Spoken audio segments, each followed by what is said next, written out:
Nikisaini hapa mtasema. Let's pray for him. Let's pray for this process. There are things we take for granted. The peace in the country, we take it for granted. The unity of the people, we take it for granted. And I want to say this. We have seen incidents in this country.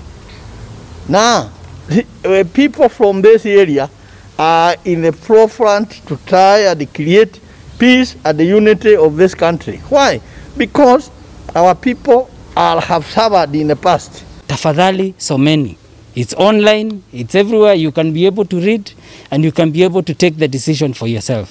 Kwa hivyo yangu ni kusema tuna support. The president wants the best for Kenya.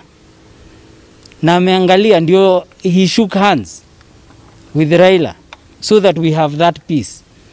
There is no reason why he does not want that peace to continue, and that's why they agreed they are going to get us this BBI so that Kenya will be a peaceful place. You know, with peace, you can see a lot of development and growth. Without peace, unaenda chini. Mambo inaharibika.